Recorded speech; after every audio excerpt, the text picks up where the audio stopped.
is Alexander Lanoszka. I'm an associate professor at the University of Waterloo, as well as the co-director of the network. I am in charge of publications. As Stephanie von Musky mentioned this morning, I am really glad to be the moderator of this excellent panel. This panel is entitled The Weakening of International Institutions. After all, if we suspect that Donald Trump is going to win, there will be renewed challenges to the international institutional framework that makes up our present world order in a manner that could be much more challenging and certainly much more difficult than that which we have seen so far. And so we have to contend with various questions that remain relevant no matter who wins the upcoming elections, but certainly they are important all the same. What are the consequences of a Trump victory? What are the consequences, for that matter, of a Biden victory? Que pourra faire le Canada? So what could Canada do? So to explore this topic, we have a very good panel here today to discuss. I have Arthur Boutellis. He is a senior advisor at the International Peace Institute, and he also teaches at the Columbia University. Heidi Hardt is an associate professor of political science at the University of California, Irvine, and the author of NATO Lessons in Crisis, Institutional Memory in International Organizations. And then Natascha Hryckow is a former coordinator of the UN Group of Experts on Somalia. So what I suggest we do for this panel is that each panelist will talk for about 10 minutes. And after their interventions, I would ask questions to each panelist. After that, I will open up the discussions for the audience. Arthur, you have the floor. Merci au réseau. Thank you to the network for inviting me. Since we have the opportunity to speak in French that I usually don't have, my presentation will be in French then today. So we can necessarily forecast American elections and the impact it will potentially have on multilateralism without putting some context. I will try to do that quickly, maybe by reminding you guys of some important trends that I am observing from where I am in New York. And maybe I would quickly remind you my vision of Trump 1's impact. So that's how we mentioned it today. So Trump won and Biden won.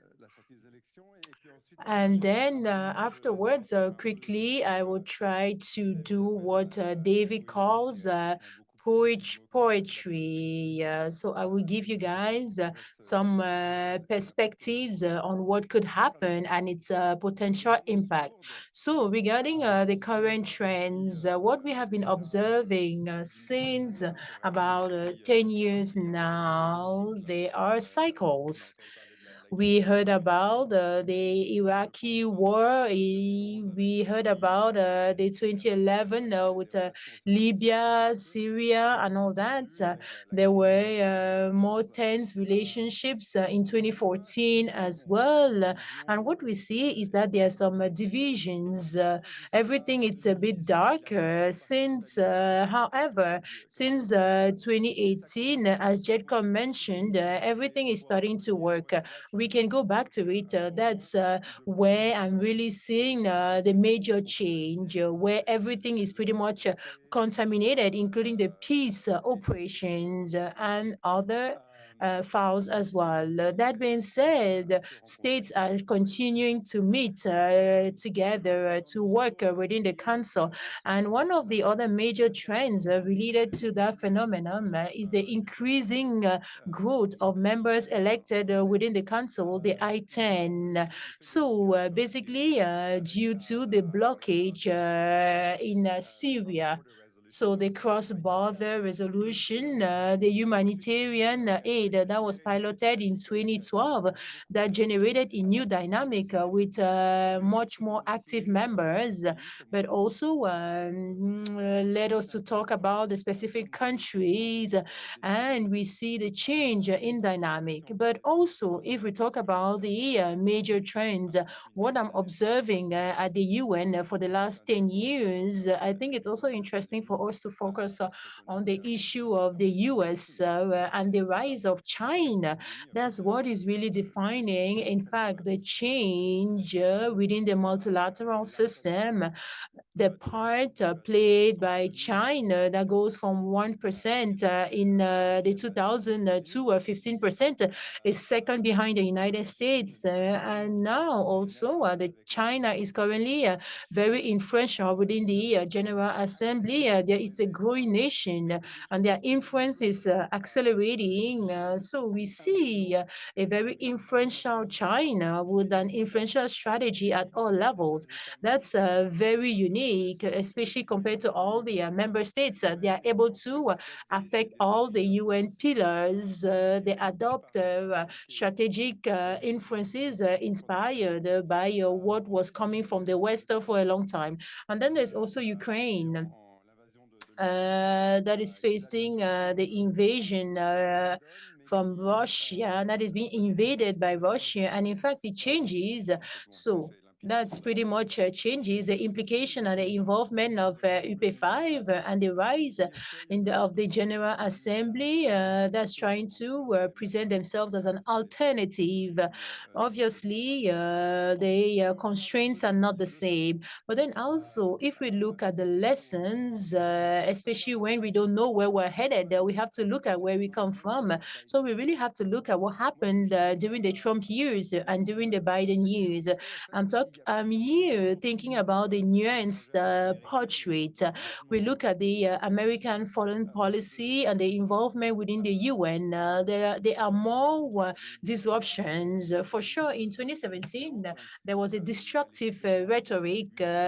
We had to cut 40% of the budget. And today, Nikki Haley is writing love messages on bombs in Gaza. She arrived by threatening member states to take down the names of people who didn't want based on America's instructions. In the end, the US, for different reasons, didn't really obtain what they wanted. At the UN, there were different points of views. They withdrew themselves from some forums and they cut their funding for everything related to reproductive health, etc. But at that time, the average states tried to balance out certain negative effects of the Trump administration. And that's a real issue in case Trump is re-elected in November. So that's what we are focusing on today, given the change of the international environment, with Ukraine as an example, the peace consolidation, and Canada has an ability to really compensate the financial cuts. And suddenly there were also some initiatives in place to try to counter the narrative. And the third point from the UN, it was quite interesting. There were some think tanks from universities that play an essential role in influential policies. But what's interesting also is that finally, despite all the rhetoric from the get-go, Trump found an interest in the UN. I think he was able to get interested on certain files, such as South Korea. He found some utility and usefulness at that time, and everything is not lost. And I think Biden is the opposite. If he came back with a similar rhetoric, the ambassador, Linda Greenfield, who said that America is back, America's multilateralism is back, and diplomacy is back.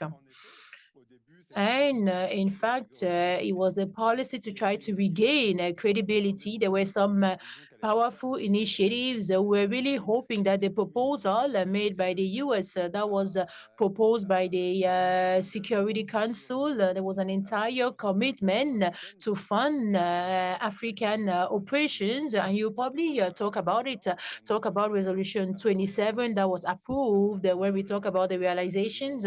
Obviously, the US joined the Human Rights Council, the World Health Organization, also where Trump threatened to withdraw.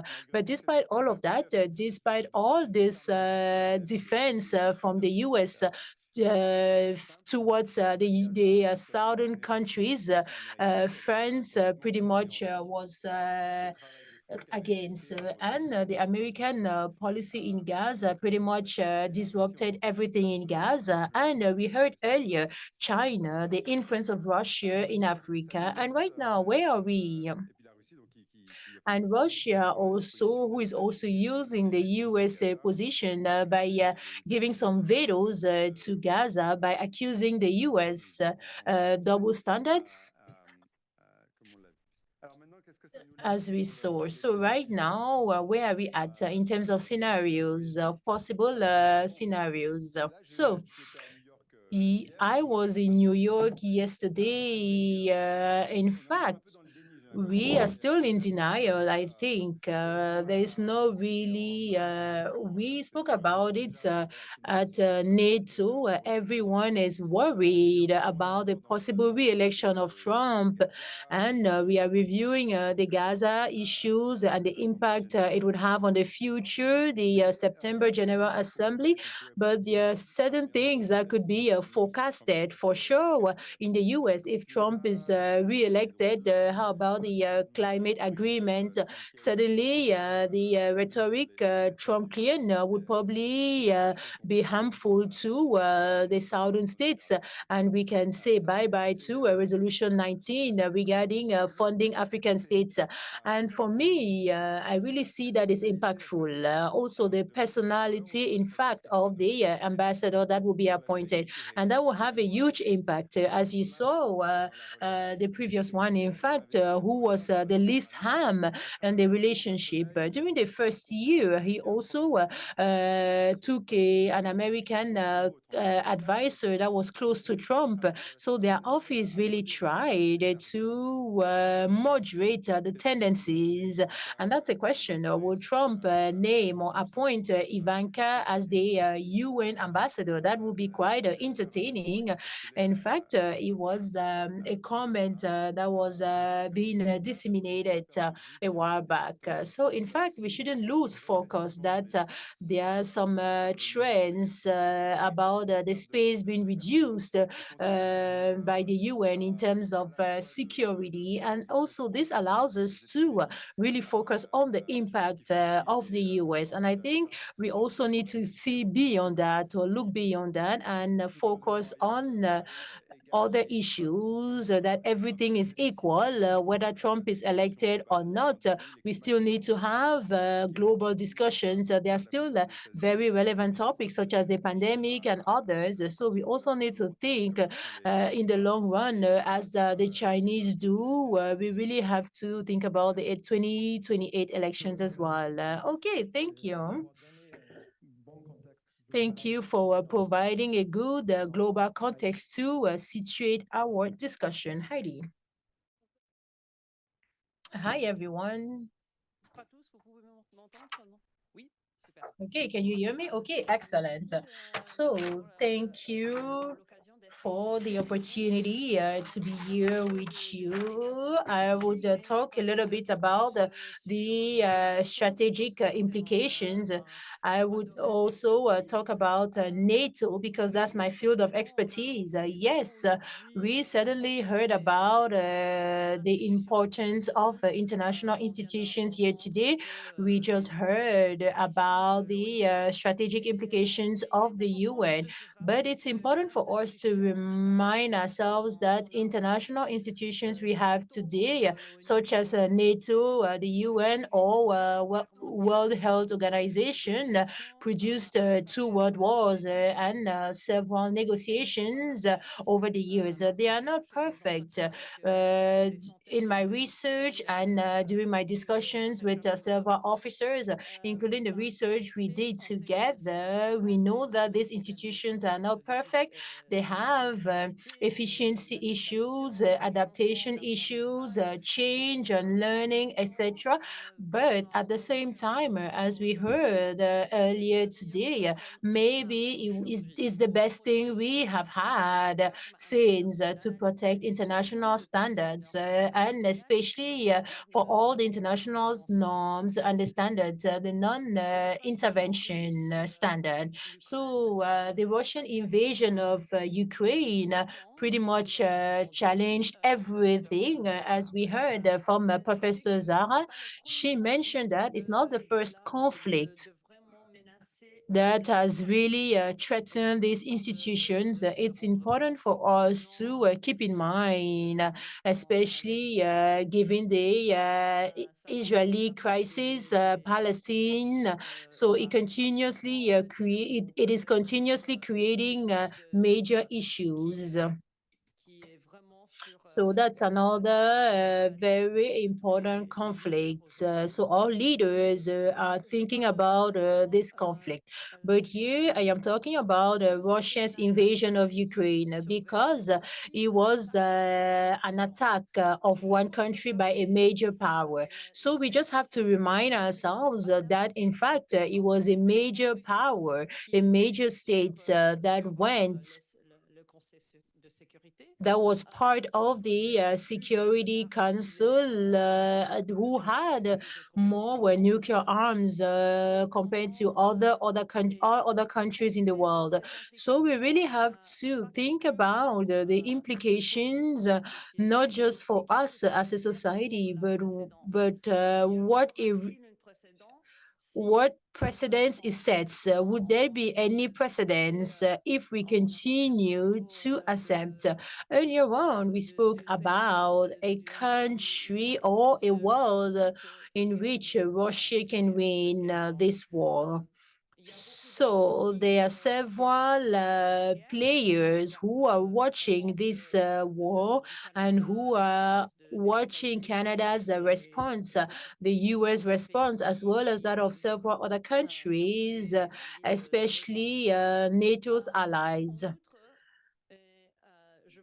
In addition, I would like to add to what the previous panel just said. The success of campaigns, the Russian disinformation among the Canadian public, but also in the United States, where I live, on NATO, but also regarding NATO's activities in Ukraine, the causes of the Ukraine war, the issue of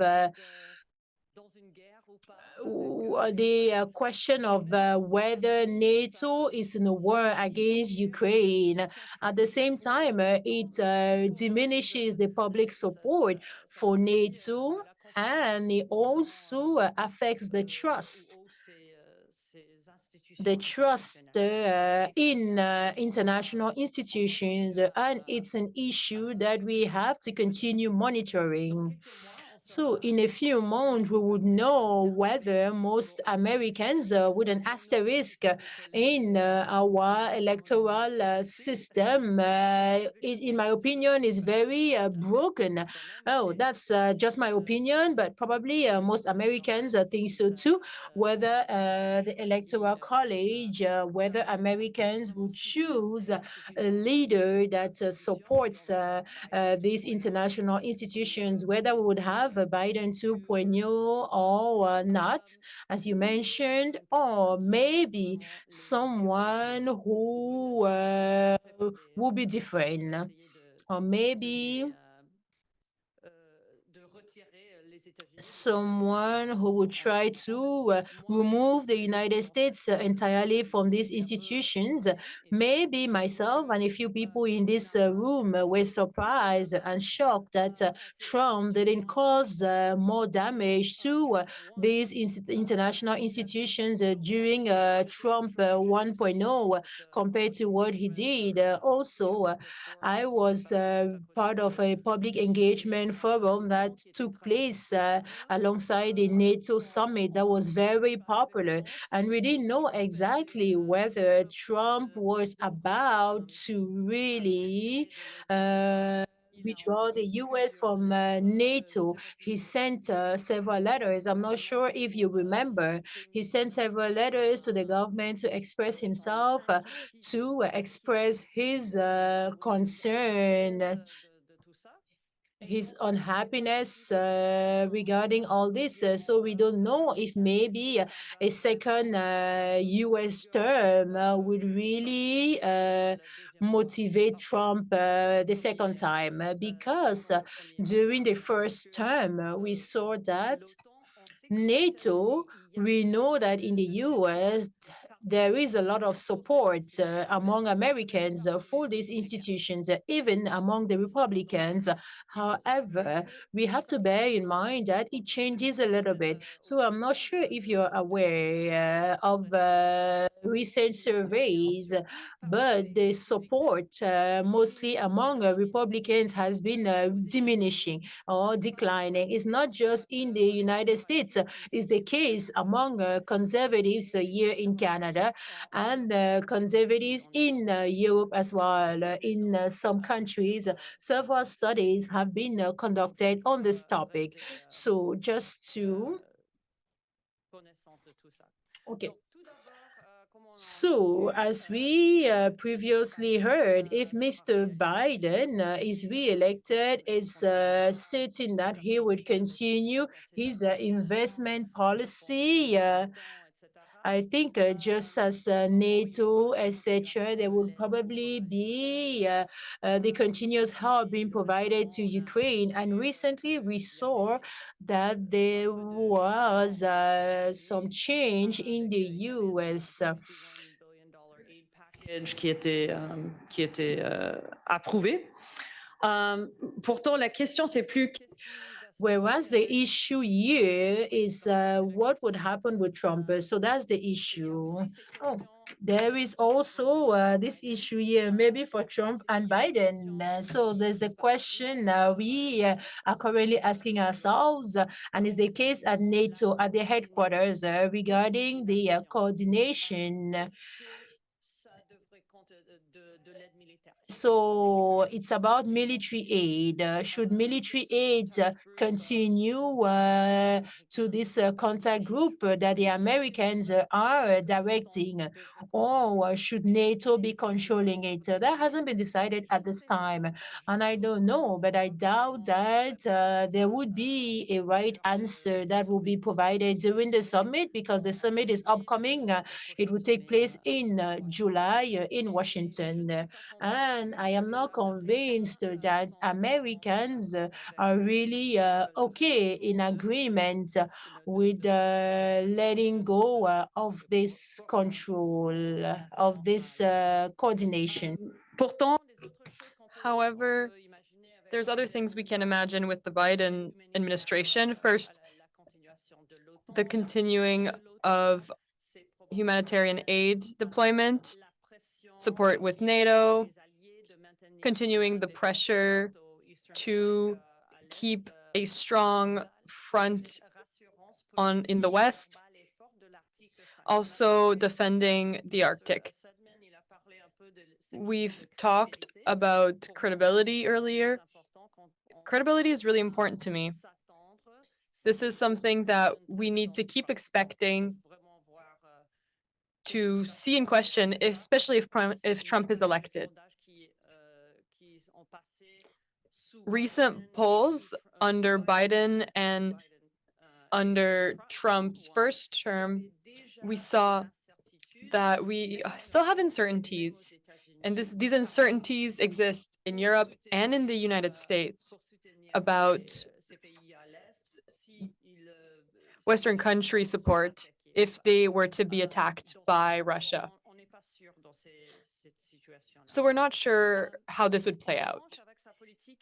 However, in terms of foreign policy, Trump is hoping to isolate himself, isolate the country. It's very clear that he does not want to have international institution, no rules between countries.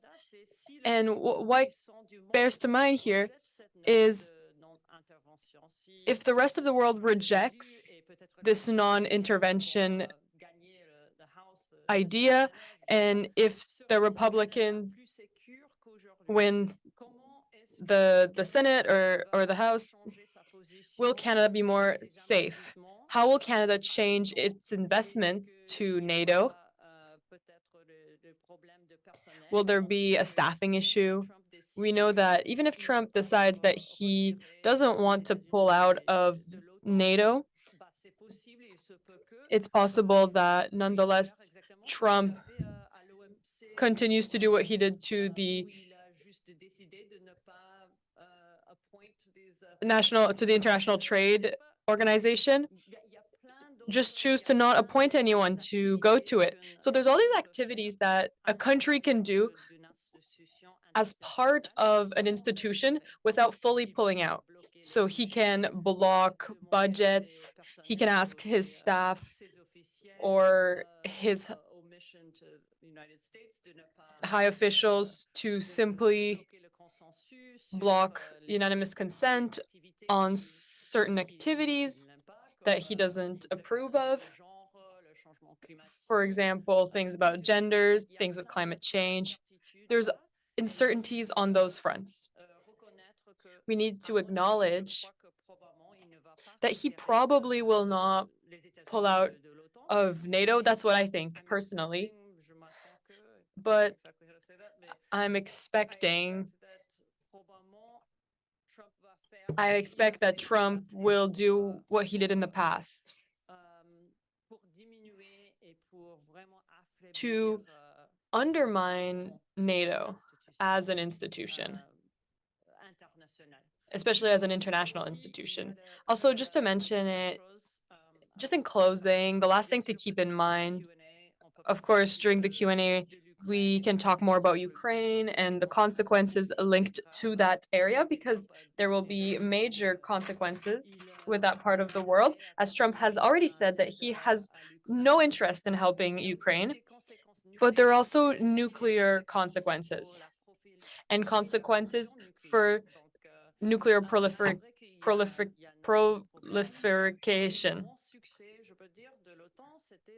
One of the great success of NATO was their ability to dissuade people. For many years, there was no reason for allies to consider using nuclear weapons. Instrument. Et puis aussi, il y a le nuclear taboo. Pourtant, sans une assurance claire. However, without a clear assurance that the US will be there for support in case of an attack, Poland or other countries could reconsider their options, even those countries that did sign that NPT. So considering all these consequences, I think that might be the most important consequence. Because a world with more nuclear weapons is a less safe world. So maybe we'd want to end with a less pessimist argument, but no, it was great. Thank you for highlighting the future problems we'll be facing. It's hard to think about these issues because there's so many things to consider. So thank you so much, Natascha. I'm good. So, sorry, I'm going to speak in English because I'm Australian. So I want to talk a little bit about, at a very practitioner level, that's my background. I want to talk a little bit about what is and isn't working and some of the tools that we have. No. Comment c'est moche.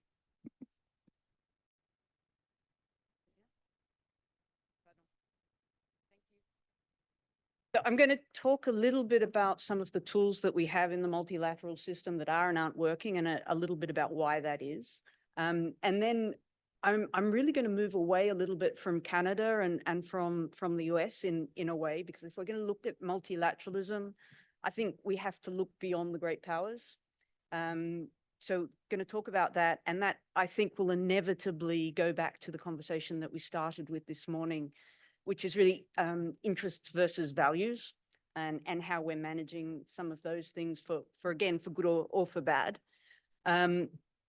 So yeah, kicking off with the tools. What are we seeing closing down at the moment? And some of these things I think are closing for very good reasons, but we always lose something of value when they do close.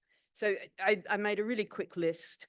We're losing 2 major peacekeeping missions in Mali and the Congo, 2 political missions in Iraq and Somalia. Daesh investigations in Iraq is also closing down. Sanctions in Mali and North Korea are going. That's just the UN. ECOWAS has walked back all of their sanctions and most of their programs in the Sahel and West Africa. The East African Community Mission in the Congo was asked to leave. So we're really seeing a big drawdown of the kind of activities that can potentially be very supportive of communities that are going under major risk. And I thought also, when we do think about Canada, and most of those situations, most of those scenarios that I'm talking about are what I refer to as complex emergencies, complex conflicts, where you have deep divisions within society. There's been violent conflict at different levels with different parts of those societies for a long time, but you now have an overlay that is decades and generational of violent extremism. So you have that starting to push in. Root causes is not a term I love. They evolve. It tends to be used in a very static way. And certainly once you start talking about violent extremism, we're talking about things that are really evolving those societies. And if you're Australian or if you're Canadian, you have significant diaspora populations. And those diaspora within our polarization are feeling discrimination. They're feeling isolated. They're feeling alienated. And if they reconnect with their sort of countries of heritage, they're reconnecting with populations that are very anti-West at the moment. So there's a whole lot of really pragmatic, selfish reasons that we would like to see these parts of the world being better supported. It's not just for the greater good, although I think clearly there is just major responsibility that we are a global community, but there's very pragmatic reasons as well. So I am thinking of Canada. The other example in terms of the kinds of missions that are being stood up, there were a couple that I wanted to just mention. So Mozambique with SADC. One of the major reasons that Mozambique doesn't have a UN mission is the government was very worried about how they ever get the UN out once they arrive. So they were very keen to use one of the sub-regional groups as opposed to a UN mission. So just that level of confidence that we do and don't have within our multilateral institutions. And I think we have another really interesting one at the moment with the potential, I'm going to say potential, even though it's maybe further along than that, Kenyan-led intervention in Haiti. Again, not one that we've managed to get a full UN mandate. Well, we have a UN mandate, but we don't have a UN mission as such, where we have a Kenyan government standing up and saying we're going to take on our Pan-African responsibilities and go and lead this. Clearly, that is also a very interesting defense partnership that they're having with the US. But I don't know if people saw President Ruto this week. He's been in the US to sign as I think the first African non-NATO ally for the US. But very quick in interviews to push back when the inevitable question, so if there's investment from the US or investment from China, which do you prefer? Neither. We look neither east nor west, I think is his line. We look forward. So you see significant movements from the global majority, the global South, to be more assertive, but they're very much balancing what game it is that they're going to play. So again, an interesting one moving forward when we're looking at a change of government. And that's sort of to lead into this interests versus values conversation, which we started with this morning. I become very frustrated that we really have, I think, a reality and a strong impression that the Occident only speaks in values, and particularly when they're speaking outside what they consider their peer environment, they speak in a condescending manner. Now, some of that is absolutely real. It's also, if we go back a panel, it's also something that's very easy to manipulate and amplify. So that's a huge challenge to us. And it's one where we may well end up with a more and more isolationist US, maybe really in terms of that transactional nature of their relationship, mirroring much more a Russia or a China. But we don't have to be at either end of that spectrum. We don't have to do the over the top. We're only going to talk about our values. Might be difficult for us to always demonstrate them, but that's where we're at. And we don't have to be purely transactional either. And I think for countries like Australia and Canada, there is an enormous space to fill on that spectrum that starts to provide some genuine alternatives, that starts to fill the gap that most of my partners across the African continent want to reimagine their partnerships. They want to have a different way of doing business. So they're positioning themselves, I think, very well to be open to all of their possibilities. We're not positioning ourselves quite as well. If I look at Putin over the last years, well, two simple ones. Do you want to work with those that partnered with Afghanistan, or do you want to work with those that partnered with Syria, if you're a government? Syrian government's actually as stable as they've ever been. Obviously, Afghanistan, not so much. So he's managed to create that level of, that's somebody I could do business with. At the same time as we are obsessed with the Ukraine and Gaza, Russia is managing to really push ahead across Africa. Their partnerships are significant. I don't think have pushed the French and the Americans out of the Sahel. They were just a natural progression from the relationships that had been there. I mean, if we're looking at a major change to the depths of the diplomatic service of the US, and already we can have an Assistant Secretary of State for Africa arrive in Niger 2 or 3 months ago and lecture, I don't think it bodes well, because those skill sets of actually engaging and partnering, building the levels of trust where you can have the difficult conversations, which is what we all want to do, because we do have values. We do want to talk about our values. But that requires a little bit more of a depth of relationship rather than simply arriving to provide instruction.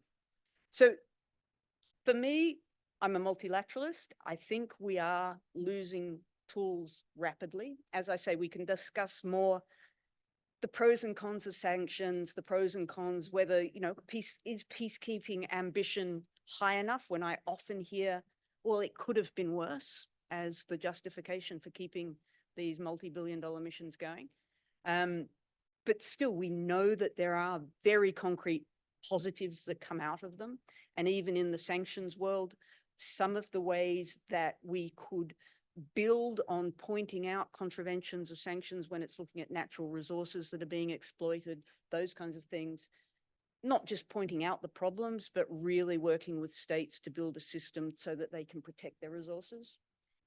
if we lose our information flow, if we lose our entry points on that, we lose our ability to really support states in a way that will support their populations.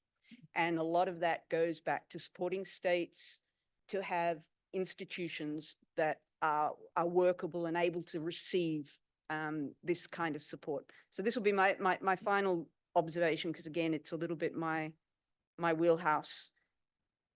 If we look at counterterrorism over the last 20 years, I'm going to be positive and say, hey, that's been a success in the West. Hasn't been a lot of Bataclans. There hasn't been another 9/11. Our institutions have majorly improved. Even if you're looking at the sort of far right extremist challenges that we have, a lot of our reflexes are there to deal with those issues. Made some pretty significant impacts in terms of international financial crime, building up systems. But if you look at what we've done in countries that have weak institutions, that have these complex conflicts,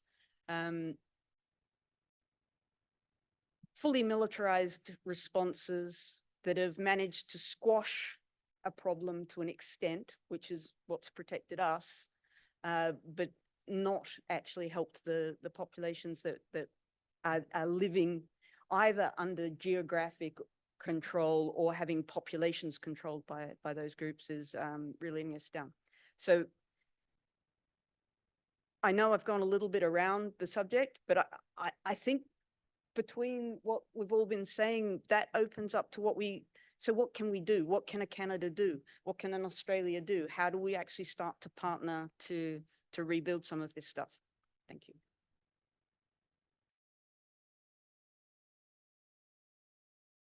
I want to ask a few questions before opening the floor to everyone.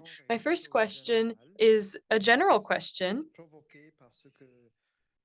It came to my mind after hearing what I heard just now. Here's my first question. Does Canada, its allies, its partners, as well as international institutions, are better prepared for Trump 2024 than they were for Trump 2016? And if not, how come? Does anyone want to start answering the question? Give it a first stab at it? I can start answering. I hate to be a pessimist, but I think we're not as well prepared. And it's mainly because of technological advancements. Now that we've seen a little bit of the threat of AI and the way that it can be used to spread more misinformation, I think that this ecosystem that the last panel so well explained has truly changed public support and public trust in our institution. So that level of trust and that level of threat against our institutions are a problem, especially in the context of a Trump presidency. Arthur, voulez-vous répondre? Sure, I can. I'm afraid that I would say Trump 2 would be much better prepared than Trump 1. I think they've learned a lot more. Their learning curve has been much steeper than yours, or if I than Canada, because and that's what's really scary, is they've tried a number of things and failed, and including actually some of the scarier things is on the Norman values, right? They've tried to, especially, I mean, with a very important committee of the General Assembly is called the Fifth Committee. It's the budget, right? And in the budget, member states micromanage posts. So they have the ability to go after certain posts, and the US administration went, as did China in the recent years, after human rights position, after gender type of positions, etc. And they largely failed because they were not very good at it, because there was dissent within the State Department, to be honest. Not everybody was playing along, and luckily not everybody resigned at the time. I'm not sure we have this, a stronger dissent. I'm not answering your question because I don't know enough about Canada, but one thing I'll say maybe from this side is that I think, I've observed, so I used to come, so back when you were running for the Security Council, I hate to bring back bad memories, but it struck me how, well, you came late in the race, and I guess that's part of one of the many lessons. But you did prepare quite a bit, and I was impressed how many times a lot of us from the think tank community, the Third UN, got invited here, and so many visits, etc. And I'm like, well, this time maybe we should do things differently. Maybe you should strategize instead of preparing so much. Because it's about strategy, it's about tactics. It's like that's where you're going to be effective. If I remember well, the notion of middle power was born in this country, right? It was like it was one of your compatriots who, and I'm just not sure that Canada has played an effective middle power role in the past few years. To Natascha's point, I think being able to build like cross-regional alliances, that's the key if you want to be influential at the UN right now in such a divided environment where countries like Kenya, but many others from the so-called global South, and it's funny, I was at a speech by the ambassador Kimani of Kenya, and he uses the term so-called West because he's like, you're calling us so-called global South, and we'll call you so-called West. And I think he has a point, like, these are not real blocks, but they don't matter. And like Canada being perceived too much, I think we heard this morning, Canada being one of the strengths of Canada is you're both seen as European, right? And you're seen as close to the US. And I was like, yeah, but at the UN, these are weaknesses, because you're seen as part of the WEAR group and you're part, and if you're close to the US, that is right now the best way to fail. Like what makes you effective, especially if you're going to run for the council, is to be a middle power that is not too close, not too under the scrutiny of a P5, is being able to build bridge. And those actually, I hate again to rub it in, but like those who were the most effective at this on the council the last couple of years are those you lost against. It's Norway. Norway was one of the most effective because he was talking to China. And he got China to talk to Russia to avoid Russia after the invasion of Ukraine. We were all worried that Russia was going to go all in, spoiler on everything, right? And China and Norway managed to work with the Russians to try to limit the spoiling effect. So again, like I think it's about diversifying the alliances and really reestablishing yourself as what you are, which is the middle power, but able to work across different blocks. Yeah, I'm very much on board with that. So better or worse, it depends. There are some countries. So I'm in Somalia next week, working with the president there. Basically, the last time Trump left power, one of his final acts was to pull all assets out of Somalia. Nothing to do with Somalia, but to annoy Biden. The Somalis are much better prepared this time in terms of what their breadth of relationships are moving forward should that happen. They're also going to be voted in on the Security Council in the next week or so, and they've very much positioned themselves in a much more effective manner to deal with that. They are open to having better relationships with other Western countries, although their reflex remains, as does a lot of the world. It's a little bit like the old blue-black UN distinction. Nobody could tell the difference. And it's a little bit like that across Western nations for a lot of the world. We all are a little bit the same. And often the UN is just kind of lumped in as being another part of that Western machinery. Yeah, I mean, I suppose one thing that has changed since 2016 or 2020 for that matter is the pandemic itself. And none of us mentioned it. I don't even think I heard the word pandemic in any language today over the course of the proceedings. And if we're thinking about international order, then I would think that the pandemic must have had some sort of effect. What it is, I don't know. But since you mentioned Haiti earlier, that is a country that's long experienced various degrees of state failure, but certainly has been pushed over the edge quite recently. From what I understand, I'm not an expert at all in Latin America, but a number of countries in the Western Hemisphere are experiencing extreme duress, not least because of the emergence of drug cartels as political actors on their own right, in part because COVID has left those state institutions in an increasingly fragile state. I wonder if that's true of sub-Saharan Africa or even more generally elsewhere.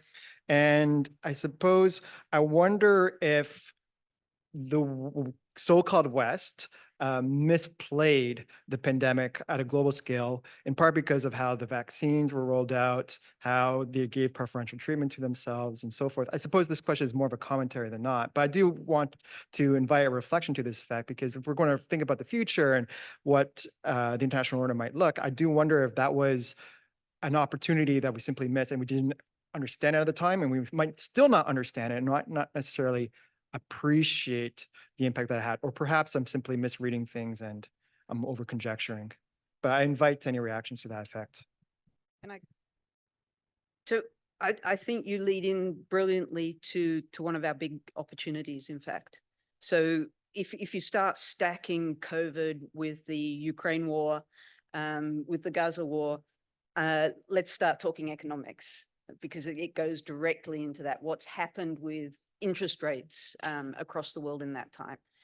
Again, if I'm going to start talking sub-Saharan Africa, the IMF is spending an awful lot of time in places like Ghana and Kenya, and all of what we used to see as the stable anchor states within that continent. And it's really, at heart, it's a change in interest rates because of these other issues that have pushed them over the edge. And that is leading to the most genuine discussion on reinventing Bretton Woods. And you've got an individual like Prime Minister Motley from Barbados really leading a drive there. If you want to start showing credibility outside of your immediate neighborhood, I think engaging on those conversations and building genuine partnerships, which will take commitment, is an interesting avenue.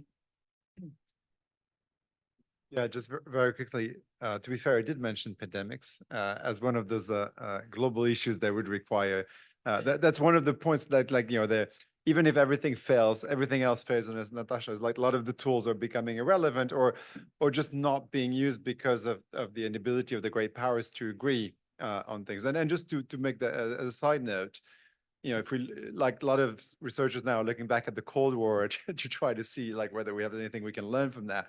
And like one thing that has always been true in the history of the UN is like, you know, where the UN is most effective is where powers have enough interest, right? But not too much, right? And that's where the UN ends up, right? Because they care enough that they can't afford having total destabilization, like in Haiti, for instance, but they don't want to send the Marines themselves, right? Especially not in an electoral year. With that as a side note, that just on the COVID, there's two things I remember. Like, it definitely played like in the. I mean, that's adds to the long list of double standards accusation, because indeed it was. So it is there, but it's true that we've moved on to so many other double standards that this one is not spoken about as much. But the other interesting thing is, like, if you remember Trump, and that's maybe says something about a possible Trump too. You know, he used it. He used to call it the Wuhan virus, right? You remember? Yeah. And they got into China virus, Wuhan virus, and they got into a big feud. And that's that's what the UN could turn into. Also, unfortunately, as a tribune for the big powers to just like throw punches at one another. And that could be. That's interesting because that was one of the things maybe that changed a little bit between the Trump and Biden. It was much more US versus China than US versus Russia.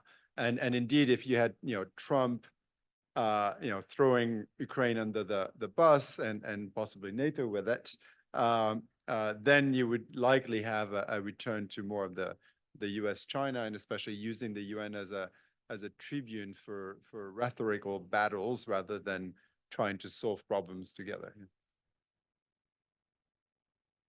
Yeah, so I was going to make a similar point about adding to the list of grievances and the hypocrisy, but I think you've already touched on that.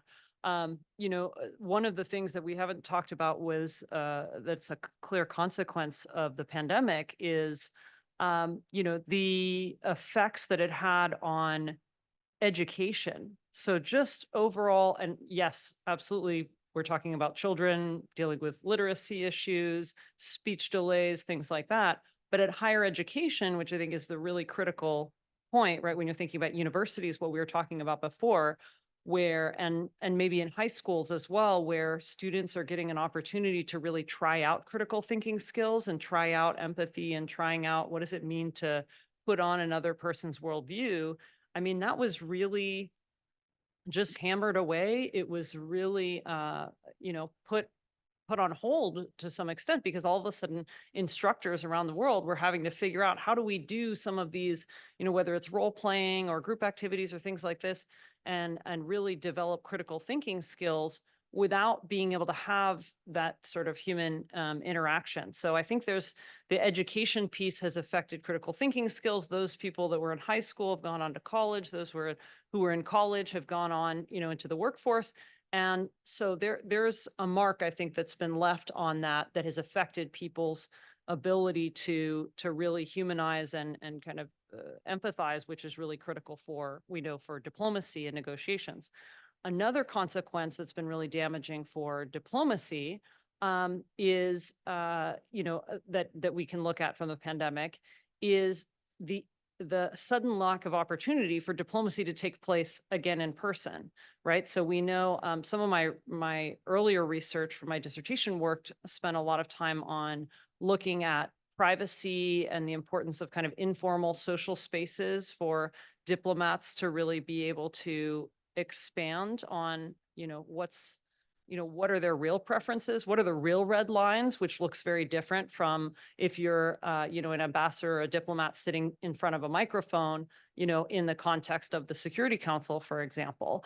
And so suddenly those on the margins conversations are disappearing and everything's supposed to be happening in this virtual space. And some conferences, some meetings were just canceled altogether and just pushed off for a year or two. And that, you know, that has affected things. And I don't think it's something that's just a blip. I think instead it has had longer term consequences because in many diplomatic spaces, including I spent some time on the NATO desk working for the State Department in 2022 when Ukraine broke out and everything. But, you know, I could see that because of the pandemic combined with climate change and a lot more awareness about climate change, that there were just more efforts to do things virtually. And, you know, I think that's a positive thing for climate. I study climate and NATO and climate, but there's also costs of that, right? There are costs for diplomacy and for opportunities for people to really hash things out in ways that maybe you can't quite do by phone or via Zoom. So even the mode of diplomacy, I think, has shifted where people are really looking for opportunities to do things more virtually, but maybe at a cost. Yeah. Do you guys have any questions for our panelists? Okay, I see a hand raised. Okay, the gentleman in the middle. Okay, Mike.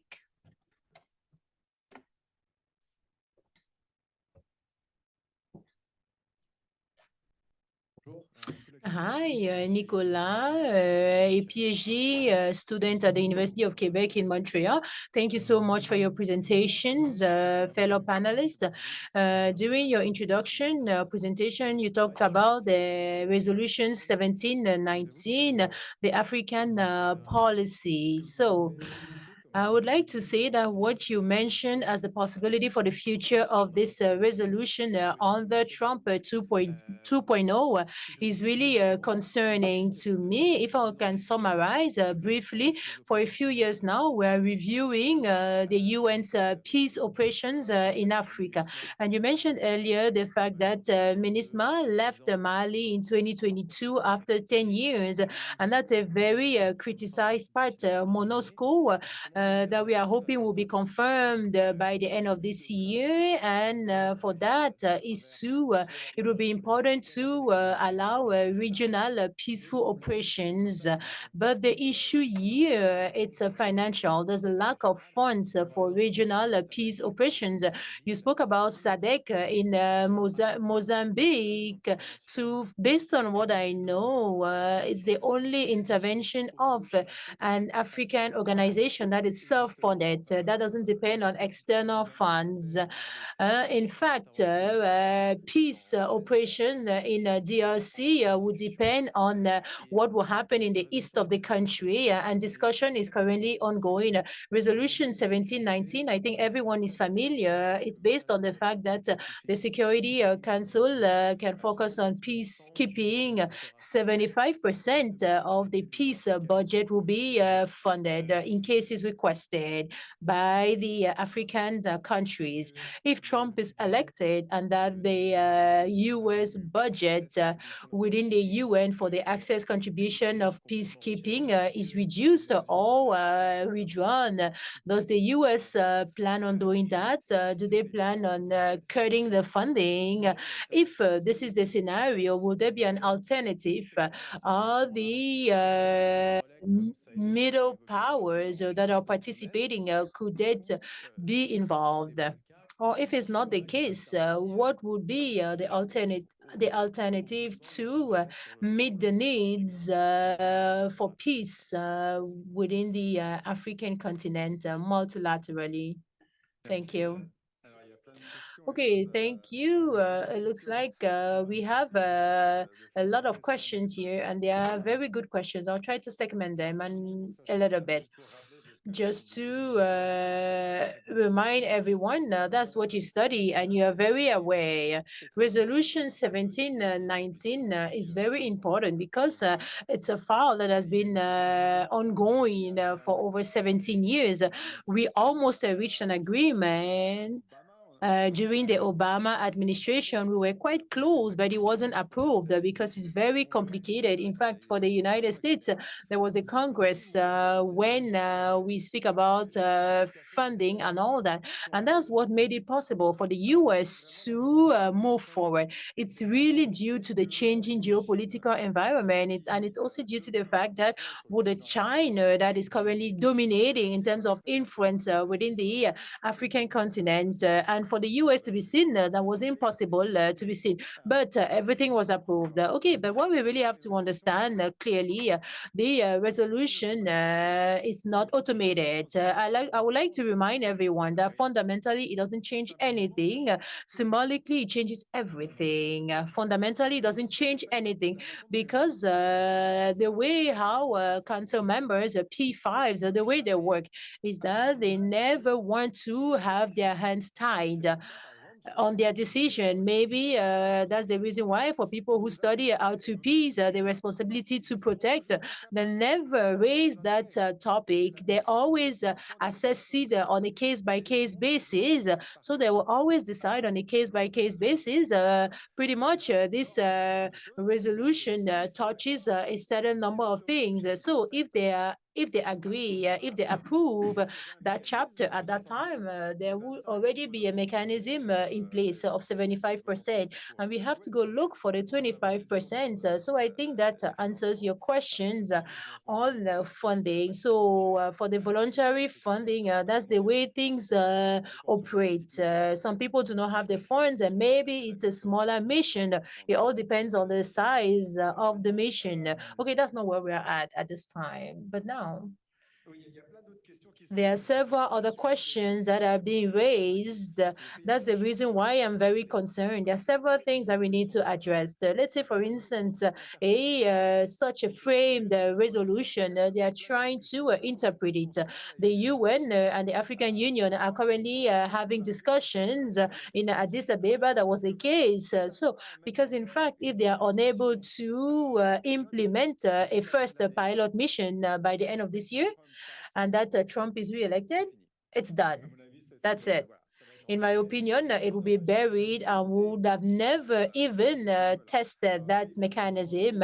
And afterwards, we would ask ourselves, where will it be tested? That's another question, because there's a major difference. So there are divergent points of views.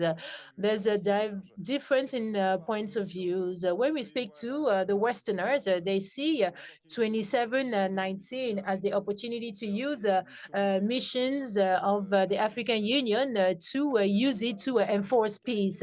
But when we speak to African member states, they say, no, no, no, no, we deal with all the panel and it will be multidimensional. That's how we'll proceed. And we see a fundamental difference because, in fact, the UN wouldn't necessarily see it from a good angle because at that time, it will replace certain functions that was, in fact, the remit of the UN. So it's very complicated. And the question I ask myself also, I clearly see why there's a demand for ad hoc military operations, and that would touch on what Heidi said, such as SEDEC, because it goes in and goes out. It really helps us touch certain forces, certain armed groups. We look at the human rights and all that. That is not necessarily favorable today due to the fact that there are alternative offers. And although the bilateral offers such as Rwanda, Central Africa, Mozambique, and all that. But just to add, for the US, why they wouldn't be unable to fund, in fact, is because is due to the peacekeeping budget. The US covers 25%. So it will be the council's decision. They can block it or they could place a veto or simply decide to approve an African fund to invest in Africa. So, and there's someone who paid a difference. Okay, did you want to say something, Natascha? Very briefly, I understand the inquiry, but I'm actually more worried that a mission like that would be approved and fail. Repeat all of the mistakes of a purely UN mission, but with a robust counterterrorism aspect. And that wouldn't help either the African Union or the countries that it was deployed into. So rushing into a mission like that, even though there is a timeline to actually get the system working, I think it's very delicate. Y a-t-il d'autres questions? Are there any other questions? I know that the day is almost over.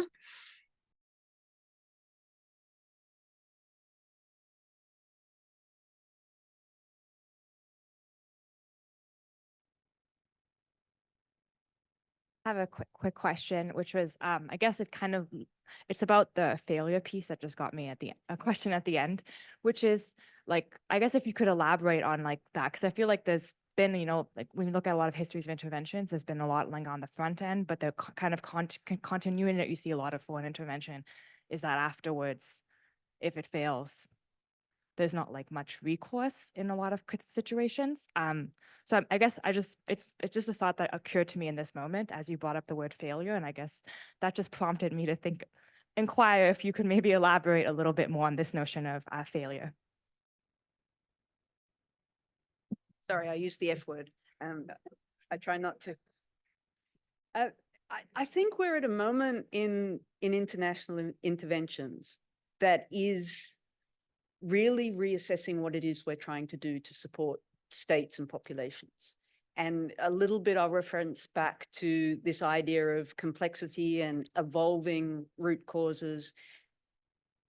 That happening very much on the ground where discussions in New York happen in something of a bubble, as they must, but they are very much a political level, not assigned to reality. One of the big challenges for me has been to see the E10 get stronger, which I think is fundamentally important. But at the same time, every country wants a legacy.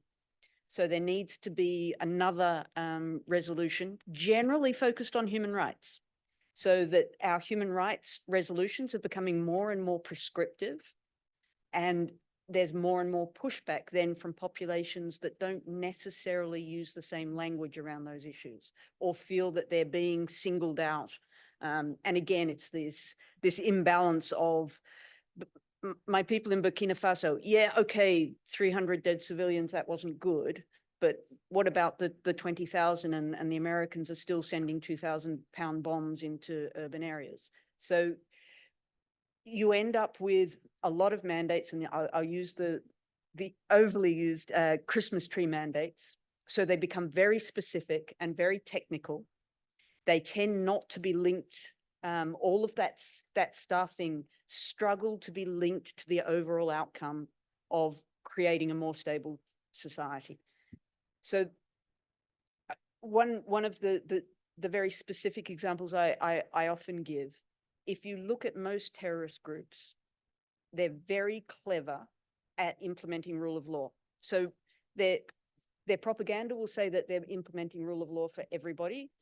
One of the few things they're actually doing is they're controlling land courts, so that they're determining who has land, which means they're determining who has power for the next 2 or 3 generations. The sort of missions that we're sending in are much more ephemeral, saying rule of law is good for people and we're going to create it.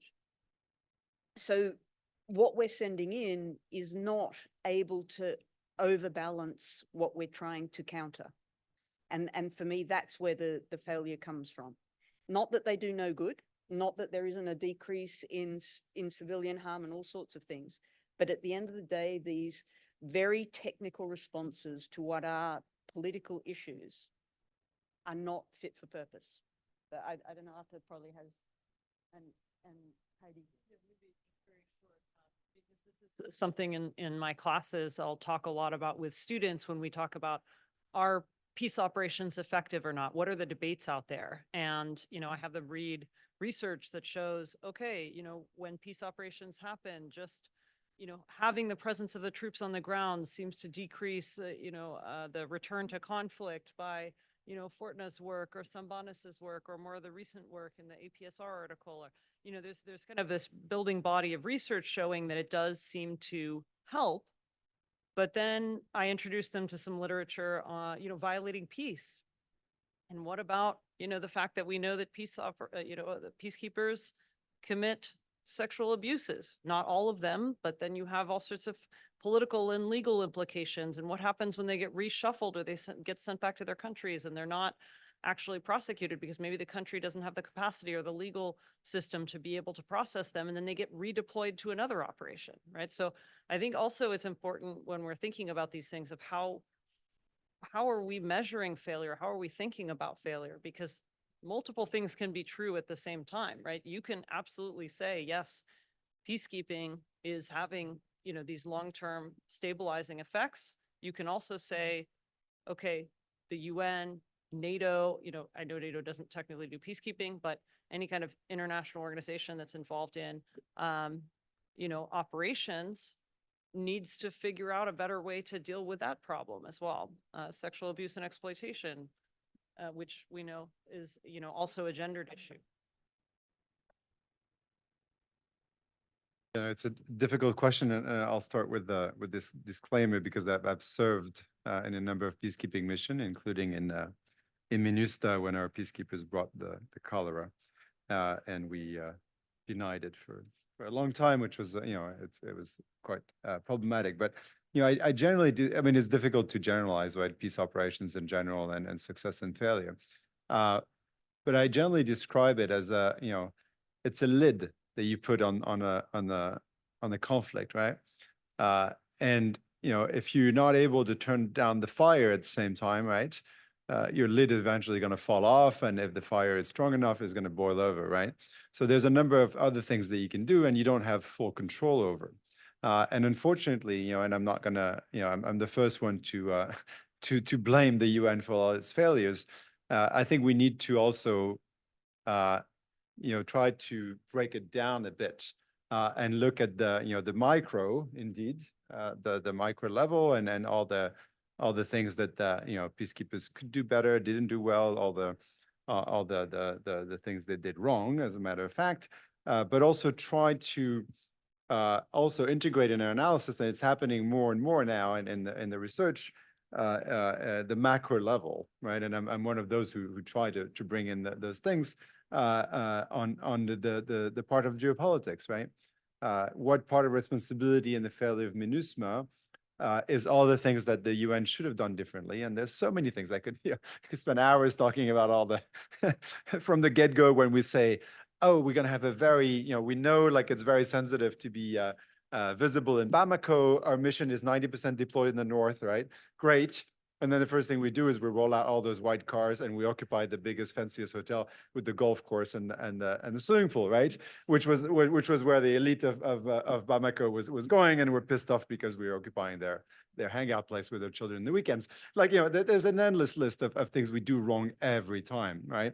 But at the end of the day, I think in the end of MINUSMA and MINUSMA getting kicked out, I think the geopolitics of it and how the French have instrumentalized the missions at times, how the Russians have then completely undermined it, and probably played and I don't have evidence of this, but probably also played a key role in the council when the Malians asked for for the end of the mission last June.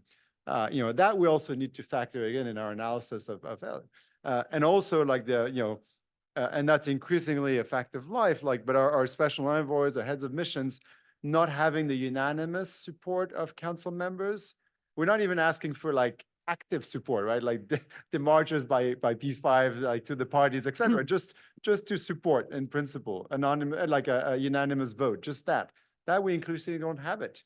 And how do you operate in this when you don't have a unanimous council as an envoy? I mean, I think we need to try to compute these.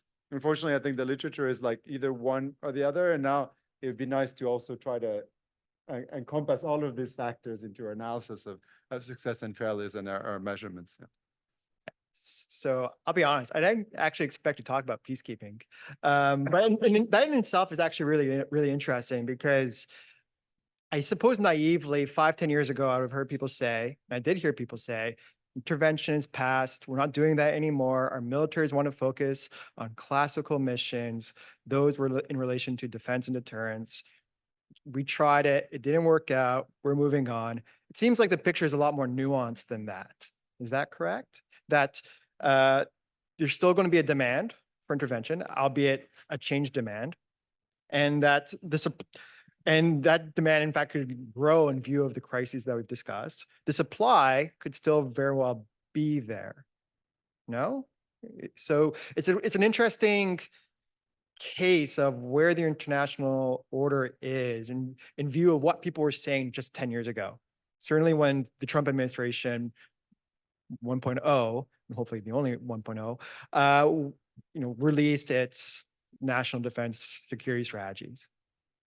I'm getting the impression that there's actually a lot more continuity on some issues than not. Or am I just misreading things and what have you? Natascha? So I think one of the consequences of, and I was NATO, so I can say our failure in Afghanistan was really the internal dialogue that we had coming back home. How did we sell this to our countries, and how did we move from being very interventionist over that period to really saying interventions are done? And so I think the kind of rhetoric that you're talking about, it wasn't just in Canada, it wasn't just in the US, it was across really the ISAF countries, and at its peak, we're talking 52 countries around the world that started to reshape a lot of their internal dialogue on security and peace and defense as being back to national borders. And that was never the case. So many of the things that we deal with are global, whether that's organized crime, terrorism, the impact of destabilized regions, all of those things impact us quite directly. So that domestic piece didn't reflect the reality. And I think it's still stymies quite a lot of our security and defense conversations. National borders are important, but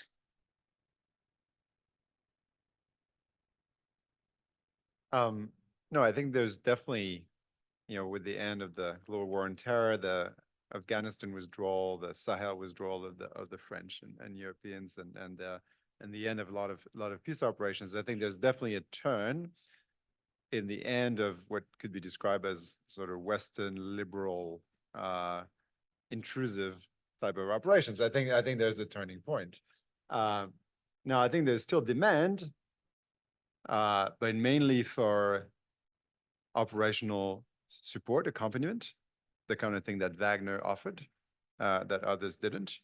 For TB2 drones, who are just on about every theater and arriving on the ones that they're not yet on in Africa.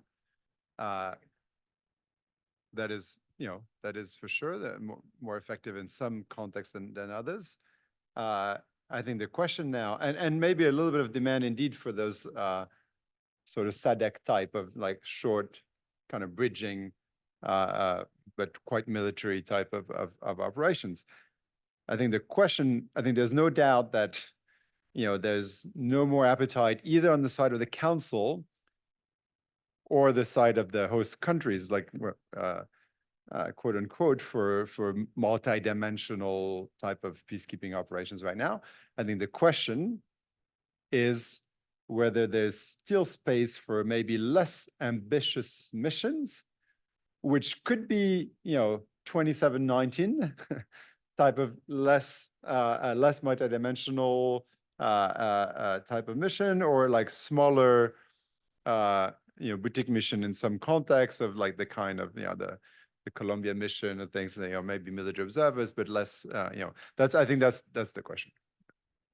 How do you have any quick thoughts? Yeah, I would just add that I think the demand for interventions is not going away. And so just being aware of that, I don't think there's any reason to think that. But I hear you on what you were saying about, people, scholars, experts, even some policymakers.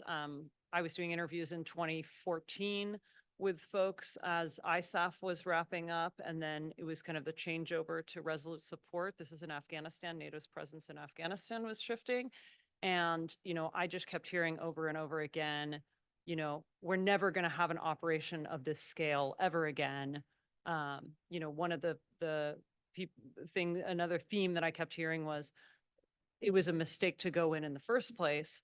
And I think it's easy to hear those things and think, oh, that means that we're going to see a shift. But I think in reality, because demand, when we think about conflicts, go through cycles and things like this, there's no reason to think that interventionism is going away completely. It just means that maybe, the intensity may change and who those actors are that are involved in the interventions may shift. So for example, to go back to the earlier question about, so what happens if, the US suddenly slashes the budget and, peacekeeping is a lot more difficult in the UN space?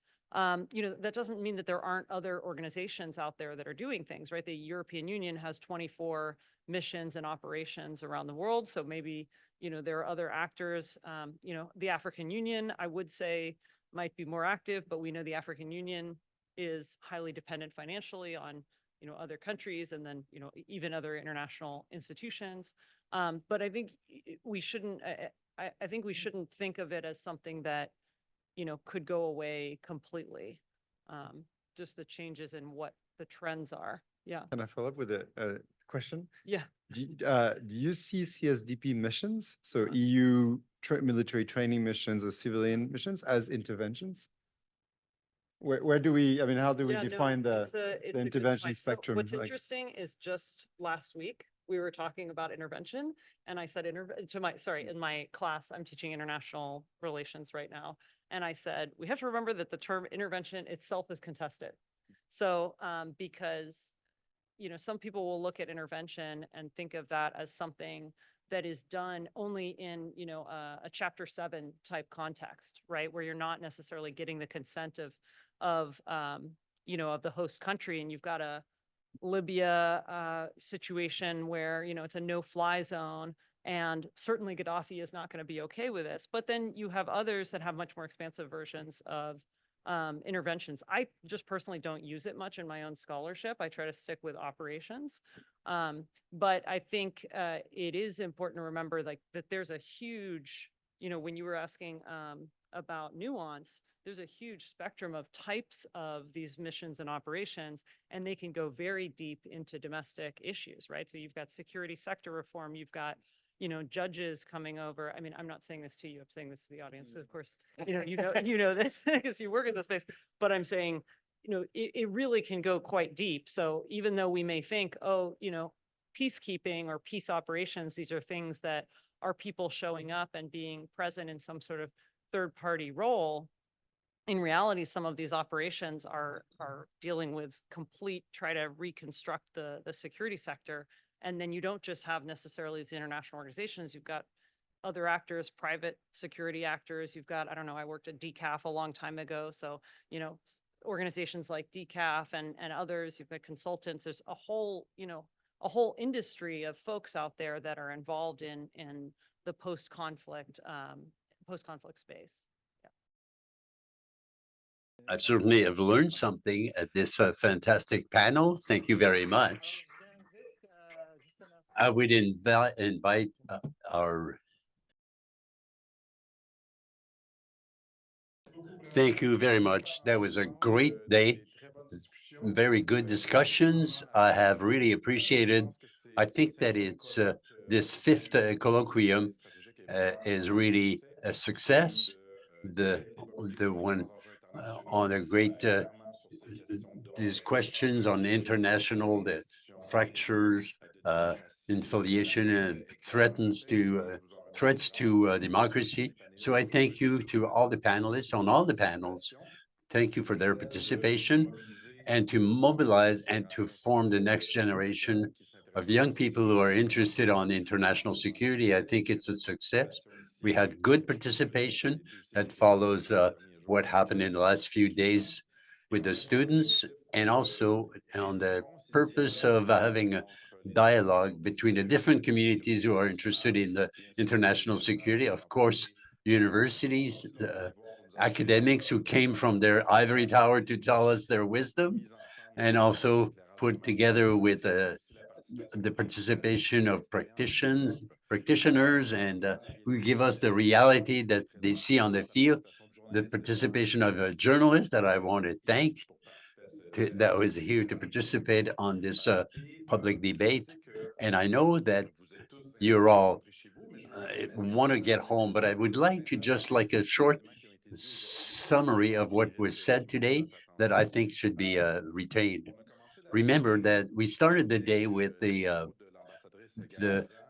Ambassador Galadza, who said something very true, the need in Canada to better articulate our interest, our national interest, and also in terms of security and beyond.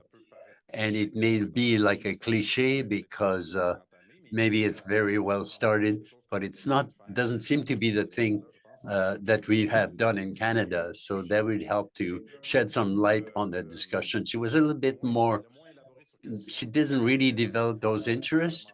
She mentioned that it's in the interest of Canada that Russia failed in its invasion, and it's true, not including the fact that there are two, we've talked about it today, those international institutions and a violation of the non-intervention, and also democracy being threatened, which is one of the major threats that would motivate Russia to invade Ukraine.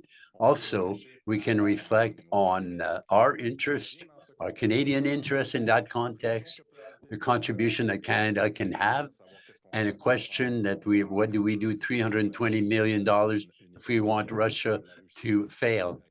Who is able to maintain this for many years? You felt that I was criticizing the inadequacy of the means that are given to Canada to reach its objective, which makes us a very non-strategic country.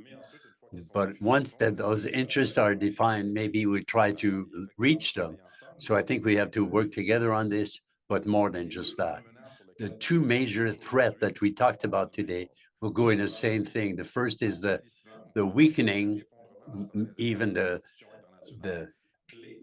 that international key international institutions that are at the core of our political policy internationally, whether it the UN, NATO, and NORAD, which had started in 47, had already started. So that's fundamental, and it's those institutions on which we talked about that are the most threatened by the new order, and could be even that could be accelerated in their by the election of Donald Trump. And yet that urgency, that those pillars of our international policy doesn't seem to have much effect here at NDHQ or the Prime Minister's office than in here.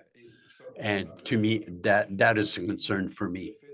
The fact that there are initiatives that are started, put forward by Trump-proofing the NATO, but they are not led by Canada, who would have the most to say, and not being the worst thing that could happen at the end of the 40 was to be caught in the US with this new world in which we were putting our, but that's the direction we're going with NORAD, who for some is it a solid institution because it's by national structure, or is it fragile? If Donald Trump finds out that it exists and that we don't benefit enough from it. So it's not something on the agenda, but it could be put on the agenda if a Chinese balloon starts floating over our north. That would draw the attention of Washington. We talked about the UN and the institution that is being liberal, who is supposed to be the basis of Canada, but which is threatened by the question of double standard, the position of Canada, who took time to take a position on Gaza and take those principles on which we should rest to denounce the non-intervention and not in another, occupation in one but not in the other. It was the same thing with the intervention in Iraq that violated the international standard but did not be put back in question. So there are many challenges in supporting the standard. And the second point, the second threat is the one that threatens our democratic institutions, which would be the second mandate with Trump, and which has been well covered on the second panel, which is the strength of our society, but also its greatest vulnerability, because it is open to influence from the outside and also from the inside, who make us vulnerable.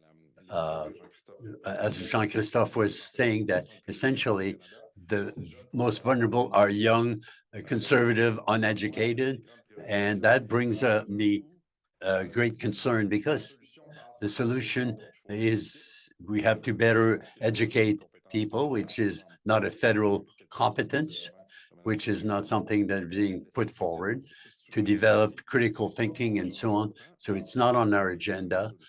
So, and the other is that because if it's from one party, which are a threat to Canada's democracy, it's on that parties, the onus is on them to limit the damage, to prevent that Pierre Poilievre, the future Prime Minister of Canada, would try to limit the impact that those young voters who will vote for him, that would like him to have a majority, to limit their exposure to disinformation that is produced in the US, which this porous frontier that we have, and which would further divide our society, which accelerate the loss of truth, and it would become different to know the truth and to have if we wonder what is a fact and a foundation of a rational discussion between two persons. So I think it's a major concern. So it's a measure of trust with Canadians is very much a concern. And I'm sorry to end on this pessimistic note. I'm part of the pessimistic because when I look at defense, I prefer to be ready for something that never happens than to not to be ready for something that happens. I think it's our duty, wherever our status are, whether we're a professor, a student, or journalist, or a practitioner, or somebody at DND, to do our share, to participate in this debate, and to make our country more resilient in with facing these threats. So in the meantime, we will have the opportunity to continue our conversation, our discussion, maybe on a less pessimistic. So we are all invited to a cocktail at the Novotel from 5 p.m. You're all invited to join us for that discussion. First, I would like this discussion is being sponsored by the faculty. But before, I want to say to thank the organization committee, which has been very great success for Marie-Pierre, who we mentioned this morning, but also Tanina Mauch, Emile Lambert, and Maureen Bartra, Brian Moffman, and also the CDSN for their support of this event. A great thank you to all who have made this event a great success. So thank you. Let's continue our discussion at the Novotel.